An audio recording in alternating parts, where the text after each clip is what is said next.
బాబు మోహన్ గారు ప్రముఖ చలనచిత్ర నటులు, హాస్య నటులు, స్వర్గీయ నందమూరి తారక రామారావు గారితో కలిసి ఎన్నో సినిమాల్లో నటించిన బాబు మోహన్ గారిని వేదికపైకి రావాల్సిన కోరుతూ ఇప్పుడు ప్రముఖ దర్శక నిర్మాత శ్రీ కెఎస్ రామారావు గారు చాలా కాలాతీతం అవుతుంది.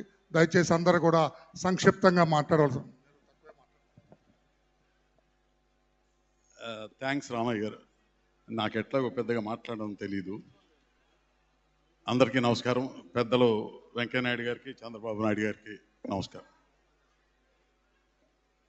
రామారావు గారి వజ్రోత్సవం ఇంత గొప్పగా, ఇంత అద్భుతంగా, ఇంతమంది మధ్యలో ఇంత మంచి ఉత్సవాన్ని జరుపుకోవడానికి ముఖ్యమైన కారణం జనార్దన్ గారు, టిడి జనార్దన్ గారు. అలాగే ఆయన పేరుతో, రామారావు గారి పేరుతో తారక రామం అనే పుస్తకం రాసిన భగీరథ గారు, వారి టీము, ఆ వెనక ఉన్న మొత్తం దాదాపు సుమారుగా 20 మంది జనార్దన్ గారి సైనికులు, వాళ్ళందరూ కలిసి తయారు చేసిన ఈ ఫంక్షన్ ఇంత గొప్పగా ఉండటానికి వారందరి ప్లాన్. ఈ బ్యాక్ రోలో ఉన్న వాళ్ళందరూ ఆ పేరున చెప్పడం ఇప్పుడు రామయ్య గారు ముందే చెప్పారు, టైం లేదు అని. చంద్రబాబు నాయుడు గారికి ప్రత్యేకంగా కోరుకునేది ఏంటంటే,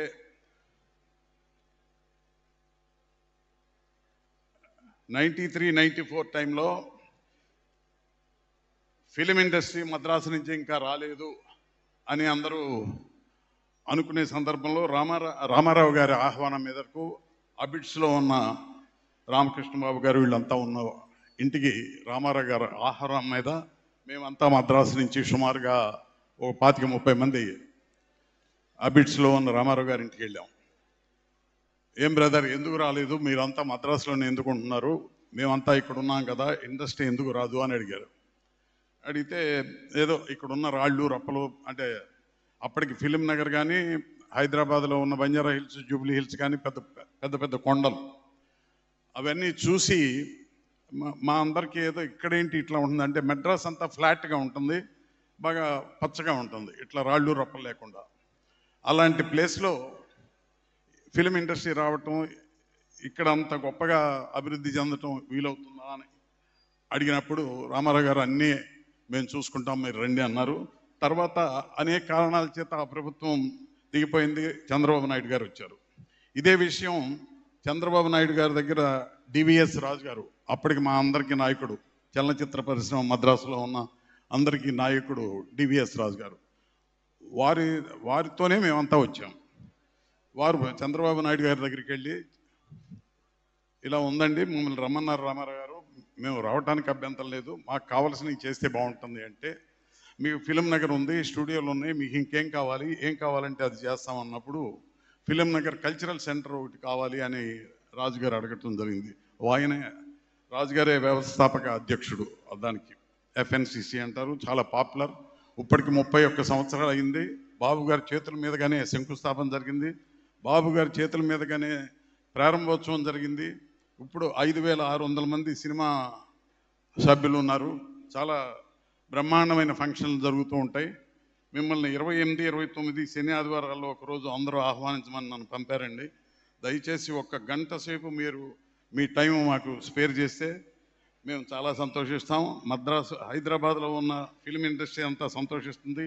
మీరు ముఖ్యమంత్రి అయిన తర్వాత మేమంతా మిమ్మల్ని కలవలేకపోయాం. మిమ్మల్ని ఆ ఫిలిం ఇండస్ట్రీ మధ్యలో మిమ్మల్ని చూడాలని అందరూ కోరుకుంటున్నారు. తప్పనిసరిగా మీరు కొంచెం 1 గంట సార్, మాకు కావాల్సింది శని ఆదివారాలు 1 గంట మా అందరికీ ఇస్తున్నారు, అందరి దగ్గరికి వెళ్తున్నారు, అందరికీ మంచి ఇవన్నీ చెప్తున్నారు, అవన్నీ మాకు చాలా సంతోషం.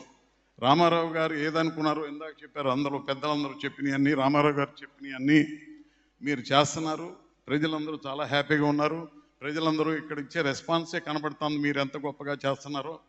సో దయచేసి ఫిలిం ఇండస్ట్రీ ఇక్కడ డెవలప్ అవ్వాలంటే ఇక్కడ ఫిలిం ఇన్స్టిట్యూట్స్ కావాలండి. పూనాలో ఉన్నట్లు ఖచ్చితంగా పూనా ఫిల్మ్ ఇన్స్టిట్యూట్ లాంటిది తిరుపతి, వైజాగ్, విజయవాడ 3 చోట్ల ఫిల్మ్ ఇన్స్టిట్యూట్ ఉండాలి.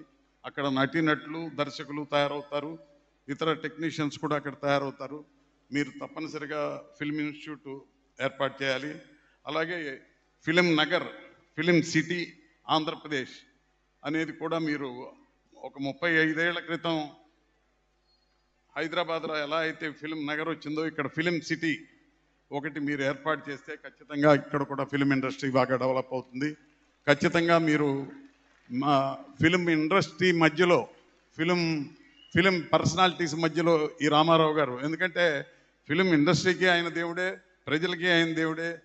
సో ఆయన లేని ఆ ఫిలిం పర్సనాలిటీల మధ్యలో జరిగిన ఫంక్షను మాకు ఇంతమంది సాధారణమైన ప్రేక్షకులు, ఆయన అభిమానించే ప్రేక్షకుల మధ్య మేము అతి కొద్ది మంది సినిమా వాళ్ళు ఉన్నామంటే మాకే కొంచెం ఇబ్బందిగా ఉందండి. మీరు ఇక్కడ సినిమా ఇండస్ట్రీ అభివృద్ధి చేసే ఇలాంటి ఫంక్షన్లన్నీ సినిమా వాళ్ళ మధ్యలో కూడా జరుగుతాయని, దానికి మీ సహకారం కావాలని మనస్ఫూర్తిగా కోరుకుంటూ, జనార్దన్ గారు చాలా అద్భుతంగా మాట్లాడారు. మీరు టీడీ జనార్దన్ గారు, మీరు చెప్పిన అన్ని అనుసరిస్తే చాలా గొప్పగా ఉంటుంది. అలాగే భగీరథ గారు, తారక రామం అనే మీ పుస్తకం డెఫినెట్గా చాలా పాపులర్ అవుతుంది. చాలా గొప్పగా రాశారు భగీరథ గారు, చాలా సీనియర్ జర్నలిస్ట్ ఆయన. అందరికీ నమస్కారం అండి. రామయ్య గారు, నేను త్వరగానే ముగించాను. Thank you. ధన్యవాదాలు రామారావు గారు. మీరు సరైన సమయంలోనే ముగించారు. ధన్యవాదాలు సార్. మరో సంక్షిప్త ఉపన్యాసం చేయవలసిందిగా శ్రీ దివంగత కైకాల సత్యనారాయణ గారి కుమారుడు కైకాల నాగేశ్వరరావు గారిని కోరుతూ ఉన్నా సంక్షిప్త ఉపన్యాసం.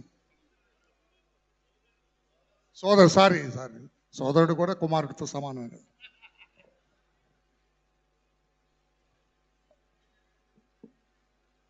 మన ప్రియతమ ముఖ్యమంత్రి శ్రీ